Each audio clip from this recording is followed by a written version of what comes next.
gym. Let's get on to some other things here. You know what? Why don't we start with From the Files? So we From the Files. Because I got a whopper of one here. Let me pick this up. You used the word whopper before, and you were tantalizing me, thinking that you were going to send me a coupon for free Burger King or something, but it's a whopper of a file from the Arcadian Vanguard files of the wrestling news, ring wrestling, and the assorted, assimilated products there within. That's right, and these are from the archives of the wrestling news. It's actually two files. One is the photo file, one is the correspondence file, which is massive, for Lil Al Vavasseur. Oh my God. Who was the primary photographer for Leroy McGuirk's wrestling company throughout the 70s. Well, now, and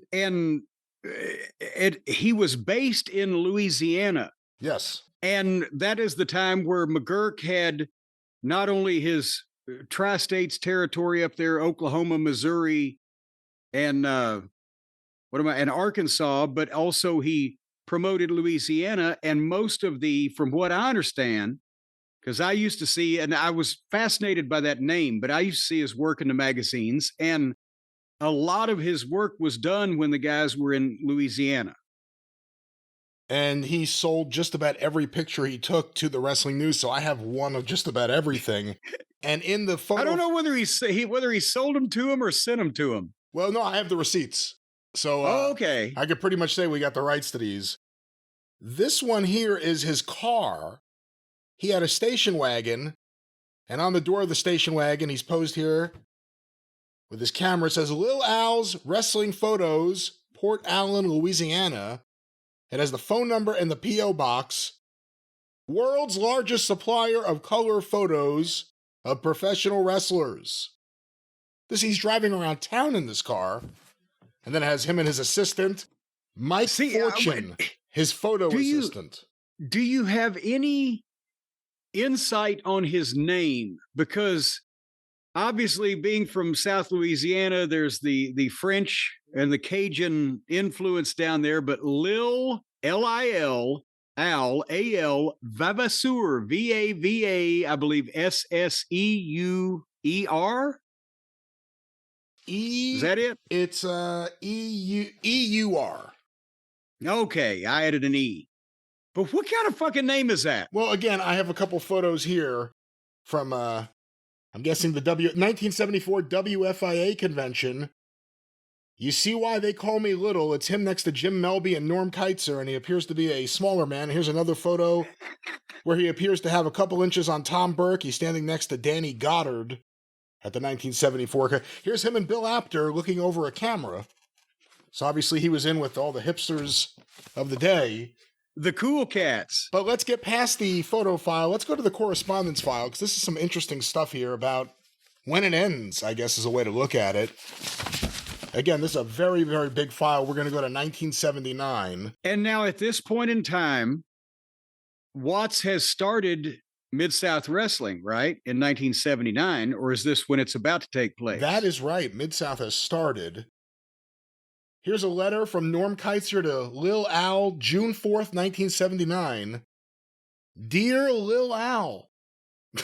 Not Dear Al. Even then, you can't just say, hey, Al. I've been holding this check waiting for more money to come in, and just wrote you another check, which I will hold as well. I wrote you a message on it, but I decided to send it right away with this one. My wrestling publications business is just not doing well, and I have had to make some very tough decisions. One is that I'm going to hold back on buying any more photos until the business picks up. I've been trying everything to generate more business, but nothing is working, and the way the economy is, sales are down everywhere and show no signs of changing. Therefore, I have decided to try and keep things going with the material I have from new photos I get from those photographers who provide them to me in return for free advertising.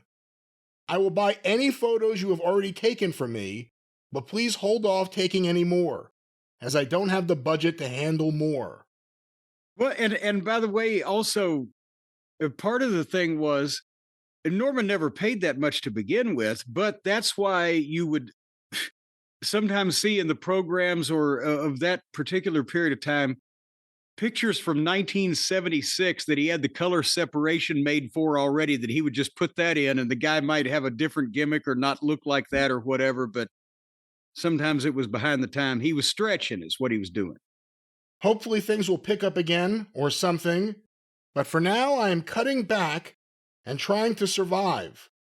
This year has been the worst one ever for me, and I just will try to ride out the situation and hope things pick up. But as you realize, I have left you waiting a long time for payment on your most recent shipments, and with things getting worse, I think it is best if you hold off on doing more work for me until I can afford to pay you. He's asked him to do that about 3 times now, hadn't he? He did, and he also wrote a very similar note on the actual check. And then that was June 4th. What was the check for, by the way? This check here is for $159. Holy shit, that may be the biggest check he ever wrote. And it has photos that were purchased. 1433 Randy Tyler, 1434 Tom and Elaine versus Cassidy and Kid, 1439 Scoot, 1440 Stan Lane, 812 Prince Tonga, 14441 Patton and Sing with Usher. Does that say Usher?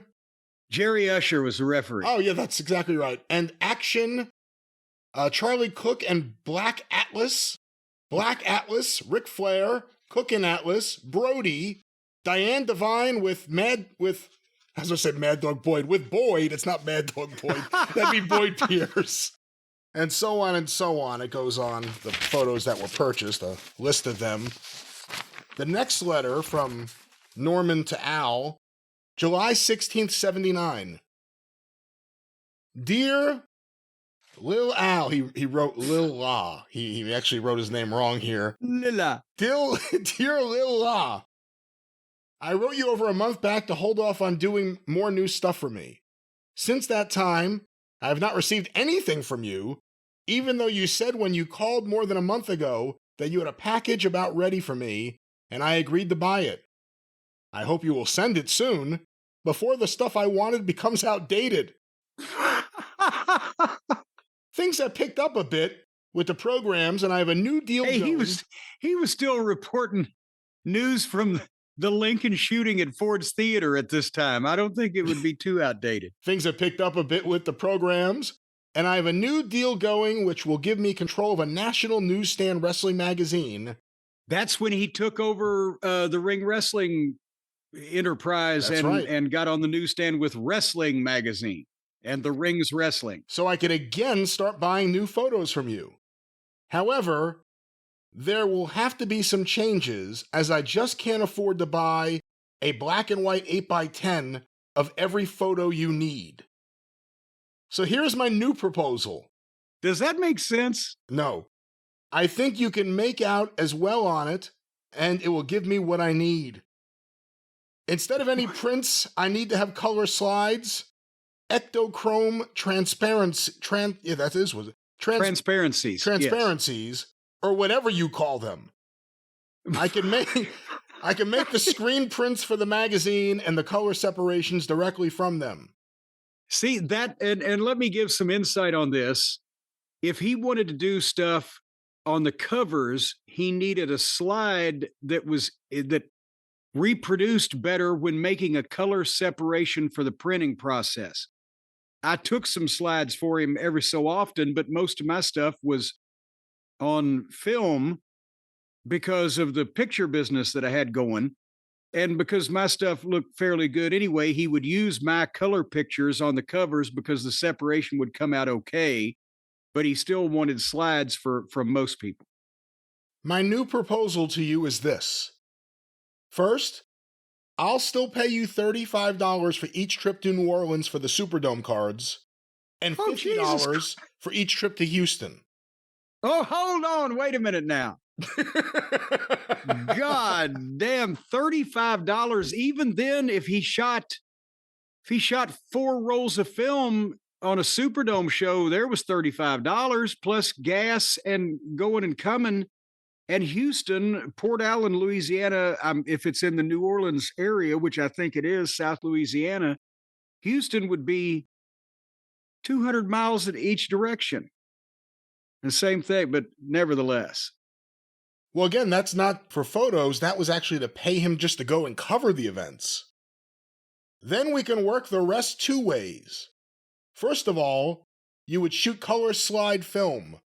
Then we can go one of two ways. He just said that. What the fuck? You could send the film direct to me, and I would develop it, and of the pictures I needed, I would make duplicate slides. I would pay cost of developing and 50 cents for each slide I made a duplicate of, and return the complete original set of slides to you. That was option one. That sounds like a lot of work. That way, you would be getting 50 cents per slide, and since you told me that the 8x10 paper now costs you over $1 a sheet, and that the time and labor you put into making the 8x10s and the cost to you to develop the film would all drop off, so you need to make more, probably, and I would have what I need. Goddamn, he's doing this shit himself. Full Tone Photo Company was processing my stuff, and for apparently around the same price. I figure paying for developing and cost of duplicate slide and 50 cents to you would cost me about $2 as now, but then I would have exactly what I need for everything.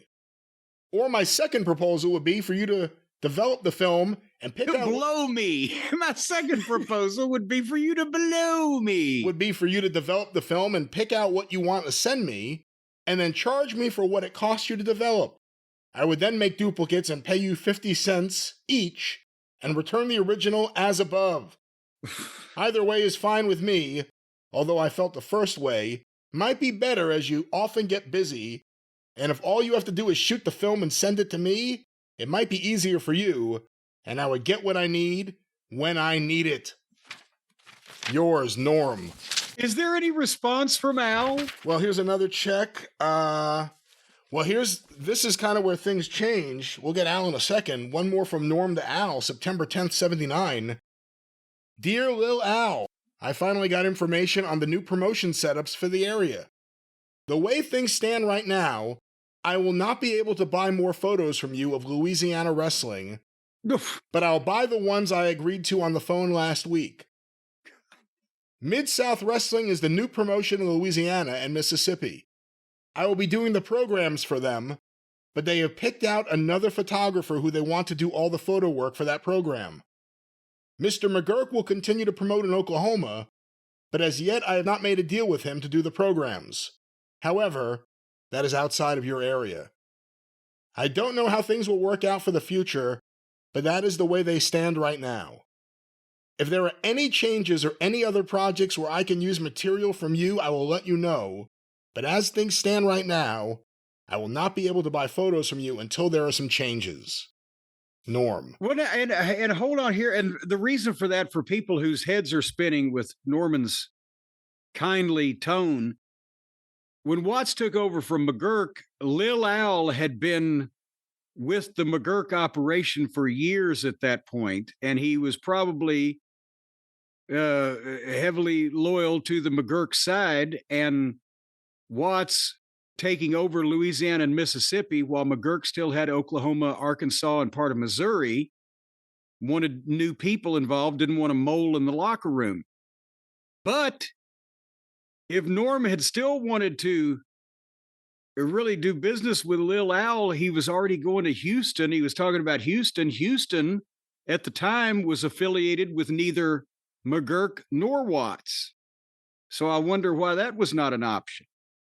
Possibly because somebody had nettled someone. I have here a handwritten letter from Lil Al Vavasseur.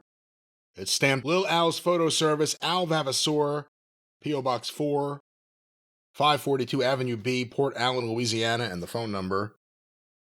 December 2nd, 1979. Hi, Norm. As you will note, I write void on both tickets. My failure, delay, and etc. is your gain. So he voided a couple of checks he got from Norman. Note, with 3 exclamation points. I am trying an experiment. I'll take 2 or 3 more weeks to complete. If I'm successful, I will call you immediately. I thought you might be able to use these in the meantime. He sent some photos. Do you still need only color slides for all your future photo needs? Didn't he just get fired a minute ago? Oh, as per Grizzly Smith, words to me, it didn't say Smith's, just Grizzly Smith words to me, Tommy has taken over for me. I spoke to Jack Curtis, and he told me, you said I was very slow, and you were not getting photos from me. That is true, underlined in red. I won't try to deny truth and facts. But remember, I told Jack, and I pleaded with Grizzly for help and assistance to get photos I need. All Grizzly wants to tell me, and this is a quote, the boys don't want me to sell their photos. Aha! Then it says in red ink in parentheses, who in the damn hell is the boys? Now let me stop there for a second. If you've been shooting photos for years around wrestling, is it crazy to you that he wouldn't know that terminology? Well, yeah, of course. And I think he's saying it in terms of, well, who the hell are they? Like, I've been around here. But the thing is, the guys wanted to be in the magazines. The guys wanted, especially in Bill Apter's magazines, because they were newsstand, they were national.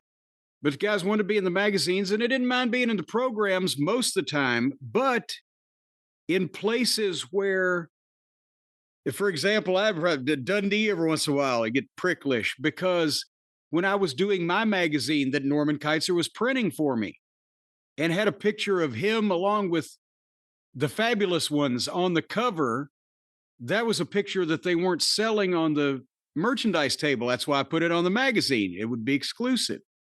But then Dundee and some guys would go, well, why would they buy the picture of me when they could get the picture of me and the other guys for, the guys didn't like that sometimes. And if they had the right to sell their own pictures in a place, or just the idea that maybe they thought this guy, Lil Al, was making a fortune off of selling their pictures and they were pissy about it. Driving around in his wrestling car.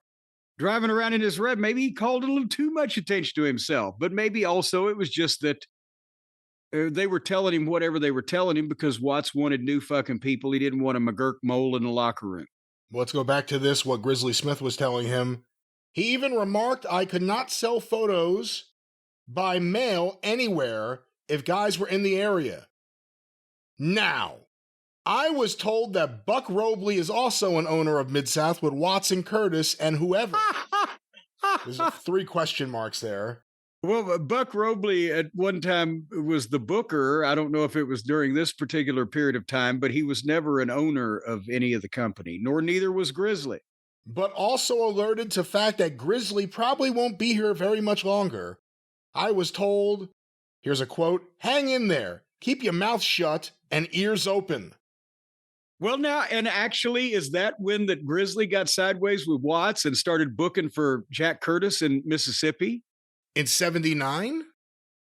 Was that about that time? I don't know. No, it would have been earlier. He would have been 78, I think. It would have been earlier, yeah. So then Grizzly, well... When did he send him the book for Leroy? When did he send him the book for Leroy McGurk? Would it have been here? Maybe, but was Leroy folded up? No. Well, not by then, no. Watts got the rest in, late 82, early 83? Yeah. Let's go back to this. This is in bigger text than everything else. Okay! 3 exclamation points. I suspect that Grizzly Smith and Bill Watts are the 2 key people I need to overcome. But I don't know what is wrong or how to reach them to discuss a solution. If you know, won't you please tell me? Please underlined. I was told by someone that my ex-wife, Mike Fortune, the kid that worked for me, and or Tina, Siegfried Stanky's wife or girlfriend, may have had something to do with my problems, especially Ethel and Tina. Ethel and Tina. Now, who would have thought that Ethel and Tina would have been involved in this? Someone is locally trying underlined in red, to reach Grizzly Smith and learn the truth and or problems. It's written so poorly, I'm sorry. So, 3 exclamation points. No wonder he just took the pictures and didn't write the stories. If I succeed in my trial and experiment, will you be able to continue using color slides and whatever from me? You can call me at night after 7 p.m., or I can call you collect. You refuse and call me back. Waiting to hear from you soon. Wait a minute, that's even better. I'll call you collect, you refuse it, then call me back. The fuck? What kind of cloak and dagger fucking bullshit is this anyway? No wonder he liked dealing with me. I just sent him fucking pictures. I didn't engage him in any sociological experiments with Ethel and Tina. If I call you up, hang up the phone and then call me back at a special number. And then say, give me the code number and knock 3 times. And then say, wink, wink, nod, nod. I'll know it's you. And apparently with this, he sent photos. So that's the story there of Ethel. Are any of these letters put together with clippings from a magazine like a ransom note? Well, no, but if I go a little bit ahead, one last interesting thing I'll hit you with, or a couple. November 9th, 1983. So 4 years later. Dear Lil Al, it was nice hearing from you by phone the other day. I looked at your file and realized that it had been 4 years since I've written you. There have been a lot of changes since then. And because, by the way, at that point, round about the end of 1979 is when you stopped in any of the magazines or when you stopped seeing Lil Al photos, most of which were taken in front of a curtain that hung somewhere. I never did find out where it was. But this big stage curtain that he would take for years, everybody, it may have been in the downtown building in New Orleans with a good lighting setup. I don't know, but go ahead. Well, let me stop for a second just because of that topic. I mean, you never experienced it. But the idea that you're a regular photographer and just all of a sudden shut out. Now, obviously, it was a different promotion. It was a change, but it was all the same people. It wasn't like Watts started up with new people. It was the same local promoters. It was the same booker. Everything was the same. A lot of the same talent. Yeah. Can you even imagine if one day you showed up and you were told you can't shoot and you can't sell any of your photos anymore? Yeah, well, that would have been quite inconvenient. And, that was the thing is that in Tennessee, there was never any interruption in ownership or change in administration like that. But in a lot of cases, in different territories, when things happen, things change like that, guys would get on the outs, or guys that were on the outs would get on the ends.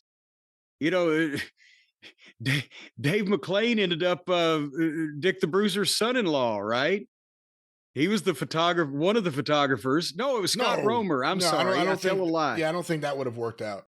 No, Scott Romer was Bruiser's son-in-law. I'm sorry, but Scott Romer and Dave McClain were both the ringside photographers in Indianapolis. And honestly, about the time that they got, adults, because they were teenage wonders like myself, but their problem is that the whole territory went out of business about the time that they got to be adults, and they had to freelance shoot for a lot of the national companies that would come through Indiana. Scott went around the world. Dave chose a different path with Glow or whatever. But anyway, yeah, you could be on the ends or you could be on the outs. Let's go back to this November 9th, 1983 letter from Norm Kaiser to Lil Al Vavasseur.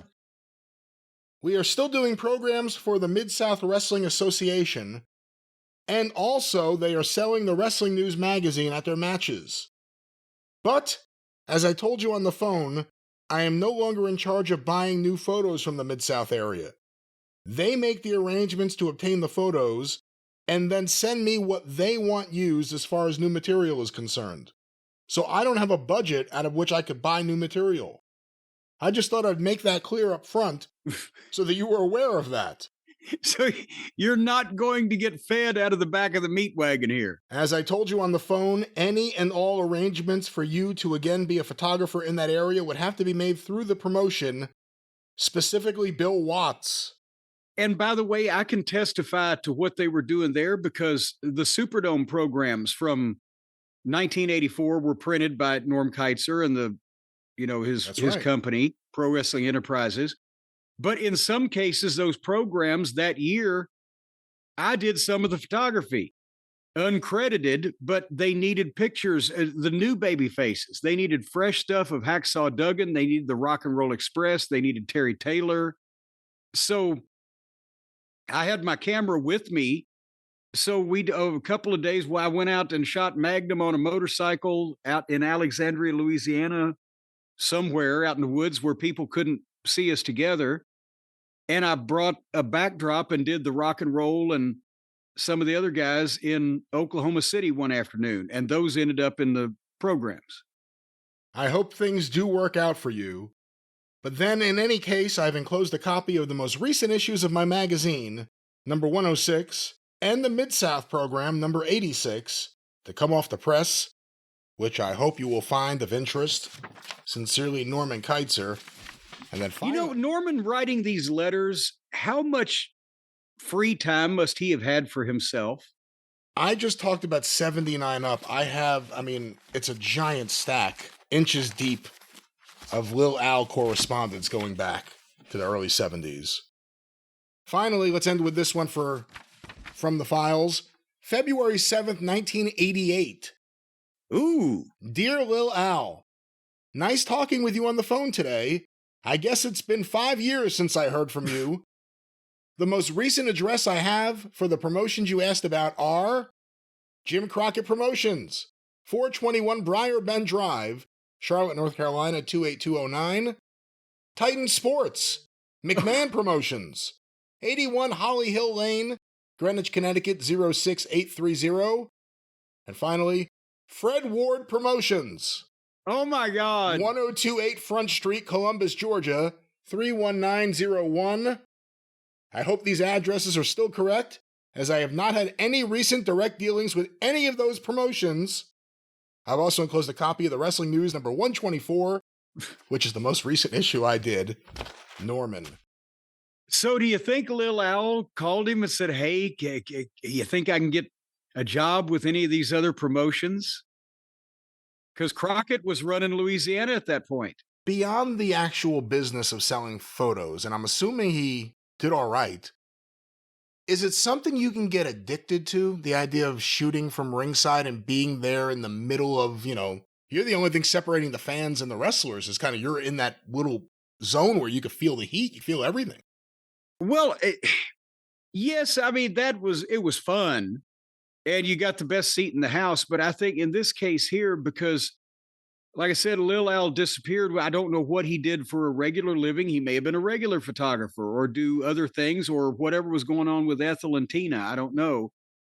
But if Norman Kaiser didn't hear from him for 5 years and all of a sudden he's asking for addresses for Crockett, who at that time was on TBS and had just bought Mid-South and was running Louisiana, Vince, who was national, and Fred Ward.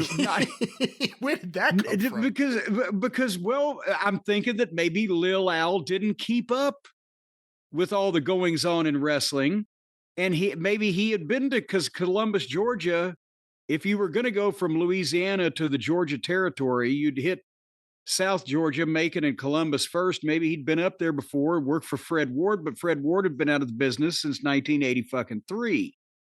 So it sounds to me like he was trying to fall back on something if he was needing a part-time or a full-time job or whatever, and he's seeing all the wrestling on national TV and think, oh shit, maybe I could get somebody to actually pay me to do this. But it doesn't sound like he was addicted or he would have been beating down everybody's door. When I went to Louisiana, I thought I'll finally see who this fucking Lil Al Vavasseur is. And he was never at a show, never darkened the doorstep, didn't take photos, didn't introduce himself to anybody. His name was never mentioned. I blame Ethel. I blame Tina. Siegfried Stanky's Tina? Were you ever around him, Siegfried Stanky? Never met him. Great name, but I never met him. Well, here it is, inside Mid-South drama that you never knew you needed to hear about from the files. More next time. But Jim, perhaps looking at the destruction this caused his business, maybe, who knows, perhaps there was a way to sue. You know, that's the thing I'm thinking about. It seems like Lil Al got the short end of the stick. He got Iggy'd out of his position. Wrongful termination. It was all Tina and Ethel's fault. And if this man had been involved, the truth would have come out.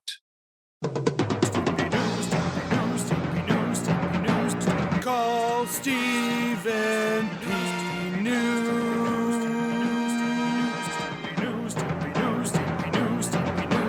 If you need to sue.